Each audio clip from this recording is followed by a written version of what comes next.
bonsoir à toutes et à tous et bienvenue dans ce nouvel épisode d'un 2-3 BD chez les libraires. Alors ce soir, je vous propose qu'on aille faire un petit tour à Besançon et qu'on retrouve Thierry de la librairie Mine de Rien. N'hésitez pas, si vous aimez un 2-3 BD, si vous aimez ces petits conseils de lecture, à bien sûr partager, liker, etc. Allez, on va retrouver Thierry.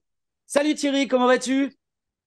Salut Christophe, très très bien, très très bien. Il fait beau, c'est le début de l'été qui arrive là, c'est impeccable, tout Mais va c'est bien. ce que je vois, la librairie a drôlement changé, dis donc. Ouais, la librairie, on fait une rencontre en extérieur. Voilà, je suis pas à la librairie, je suis chez moi. Comme quoi J'aurais la pu... BD peut sortir des murs d'une librairie, c'est parfait. Exactement. Voilà.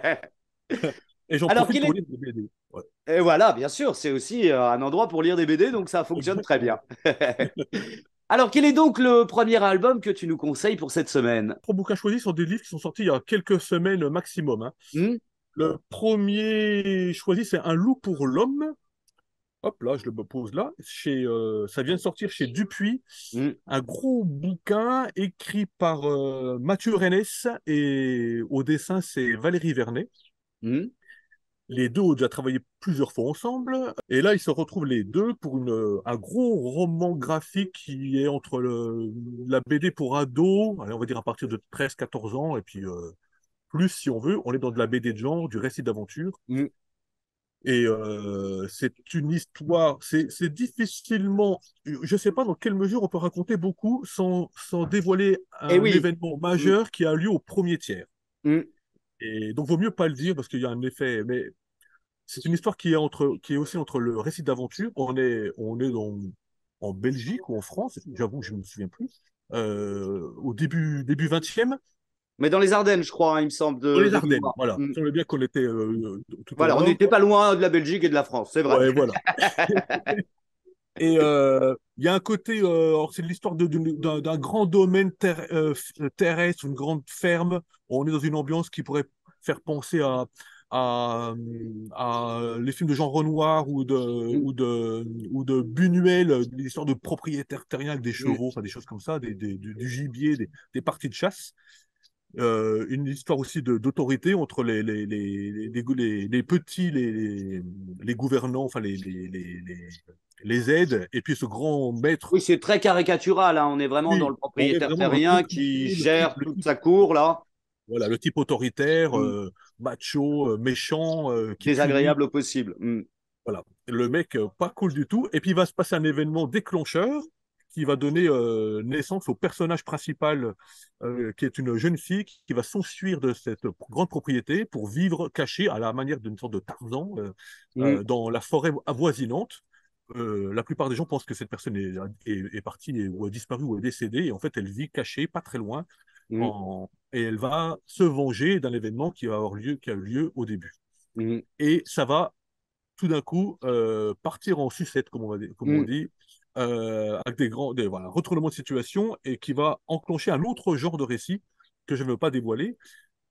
Voilà, d'un côté, c'est assez surprenant. On est dans le cliché, la BD très codifiée, Hmm. une sorte de bouquin qui nous entraîne sur des rails jusqu'au dénouement. On y prend un grand plaisir, même si on se doute ça va vers un endroit où ça va aller, mais le scénariste est suffisamment malin pour tout d'un coup intervertir des choses, Hmm. un personnage secondaire qui va devenir beaucoup plus intéressant que ce qui pouvait l'être au départ, un personnage principal qui, on va dire, au bout d'un moment, peut s'effacer pour laisser place au personnage secondaire. Hmm. C'est, c'est plutôt curieux, c'est très bien fait, et surtout vraiment la force du livre, c'est le dessin de Valérie Vernet. C'est une très, très, très grande dessinatrice. Hmm. Voilà, c'est de la très, très bonne bande dessinée qui prend pas ses lecteurs pour des idiots et puis Hmm. qui en même temps cherche à faire un récit d'aventure le plus plaisant possible. Plaisant Voilà. possible. Ouais. Ouais, très bien. Alors, deuxième choix. Alors, deuxième choix. Allez, on va aller vers quelque chose d'un peu plus, de, de moins facile, mais aussi formidable. J'aurais voulu voir Godard, une BD de Philippe Dupuis qui vient de sortir chez Futuropolis. Alors, déjà, bon, moi j'ai trouvé ça formidable. Le gros coup de cœur, enfin, j'espère, hein, s'il est partagé, c'est la couverture qui est d'enfer. Ouais, la couverture est Euh, chouette. Ouais. Mm. alors, c'est une couverture à la Godard, hein, on a l'impression de Mm. voir le générique du mépris. Et là, il fait pareil, hein, j'aurais voulu voir Godard, est une bande dessinée écrite et dessinée par Philippe Dupuis sur sa rencontre avec JLG. Il est question de cinéma, de bande dessinée, d'art et de langage. Il met tout, hein, c'est la bande-annonce de la BD, De la BD, ouais. Mm. c'est la couverture du livre.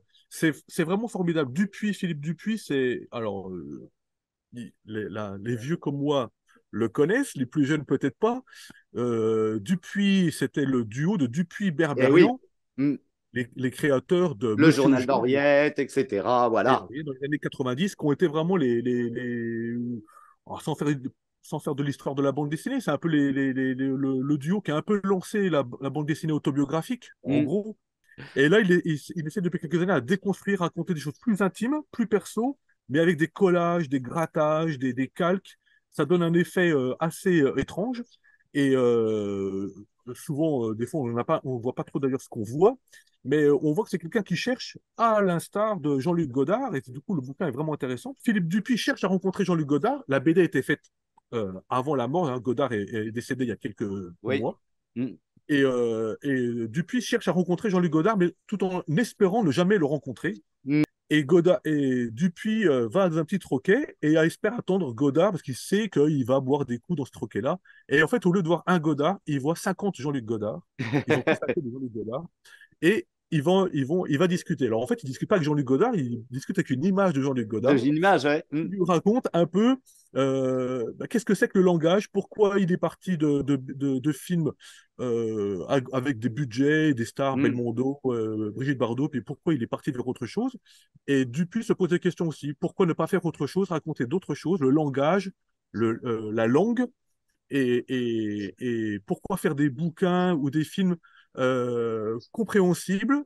Pourquoi ne pas se laisser porter? Pourquoi juste ne pas se laisser porter par la langue du Mm. réalisateur ou du Ou dessinateur, des du scénariste? scénaristes, ouais. Et du Mm. coup, c'est une sorte de voyage dans la tête d'un artiste qui cherche, qui prend des chemins plus ou moins intéressants, qui se fourvoie, qui trouve des trucs, qui fait des collages, qui fait de la peinture. Et il y a plein d'allusions à Jean-Luc Godard. Si on connaît, c'est cool.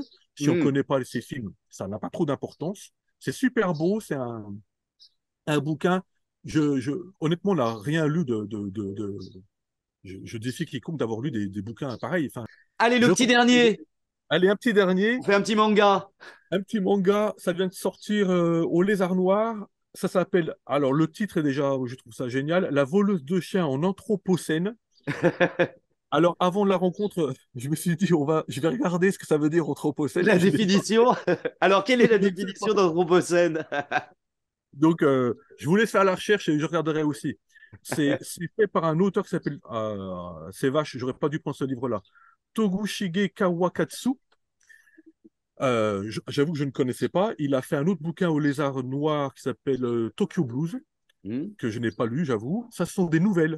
Il y a 5 ou 6 nouvelles. C'est hyper bien. Graphiquement, c'est très élégant, avec des tons dans le genre bien différents. Il y a des récits un petit peu mélancoliques, des récits introspectifs. Et puis, ça se termine, là, on va dire, le dernier tiers par un longue nouvelle qui est clairement horreur ou fantastique.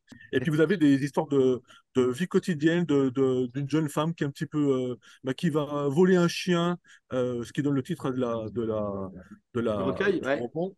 euh, qui va voler un chien juste pour avoir le plaisir de le rendre à la personne dont elle est propriétaire, pour se donner, pour avoir un peu d'affection. Voilà, c'est c'est un portrait du Japon qui est entre névrose, mélancolie, qui ne sait pas trop où il en est, qui est obsédé par la bombe, hein, tout ce qui est horreur, c'est vraiment Mm. les conséquences de cette bombe qui est tombée en 45. Et puis cette place de la femme, la plupart des histoires, c'est des femmes, les personnages principaux.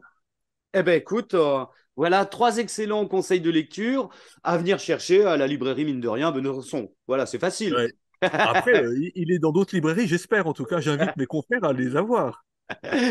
Eh ben écoute Thierry, je te remercie pour ces 3 conseils de Pas de lecture. rien. Et puis bah je reviens de ces quatre dans ton Et puis, jardin. et puis, je peux dire un autre truc juste pour finir. Ah oui, Après, bien tu coupes. sûr. Je suis en train de lire ça. Ça sort fin août. C'est un des livres de la rentrée. C'est le nouveau bouquin de Mathias Lehmann chez Casterman.